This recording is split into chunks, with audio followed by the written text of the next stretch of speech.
Hello everyone, welcome to our channel. బంగాళాఖాతంలో ఏర్పడిన ఉపరితల ఆవర్తన ద్రోణి ప్రభావంతో తెలుగు రాష్ట్రాల్లో అతి భారీ వర్షాలు నమోదవుతున్నాయి. వివరాల్లోకి వెళ్లి వాతావరణ పరిస్థితులు తెలుసుకునే ముందు మీరు ఇంకా మన ఛానల్ కనుక సబ్స్క్రైబ్ చేయనట్లయితే వెంటనే సబ్స్క్రైబ్ చేసి పక్కన ఉన్న బెల్ ఐకాన్ కూడా క్లిక్ చేసేయండి. ఇక లేట్ చేయకుండా వివరాల్లో కనుక వెళ్ళినట్లయితే బంగాళాఖాతంలో ఏర్పడిన ఉపరితల ఆవర్తన ద్రోణి ప్రభావంతో మధ్యాంధ్ర, ఉత్తరాంధ్ర జిల్లాలో అతి భారీ వర్షాలు నమోదవుతున్నాయి. శ్రీకాకుళం, విజయనగరం, విశాఖపట్నం, తూర్పుగోదావరి, పశ్చిమ గోదావరి జిల్లాలో తేలికపాటి నుంచి మోస్తరు వర్షాలు, మధ్యాంధ్ర, గుంటూరు, కృష్ణా, అదేవిధంగా ప్రకాశం జిల్లాలో భారీ నుంచి అతి భారీ వర్షాలు నమోదవుతాయి.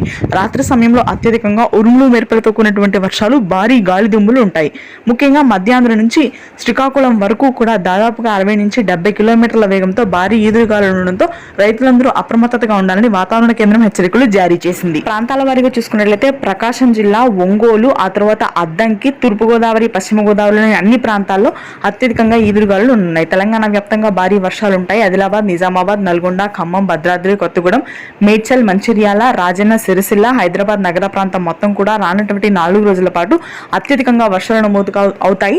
గత వారం రోజుల నుంచి చెప్తూ వస్తున్న విధంగానే మే 4, 5 నుంచి 8, 9 తారీఖు వరకు కూడా ఇదే విధంగా వర్షాలు కొనసాగుతాయి. రాయలసీమలో పొడి వాతావరణం కొనసాగుతుంది. తేలికపాటి జల్లులు మాత్రం నమోదవుతాయి ఈ రోజు. Thank you.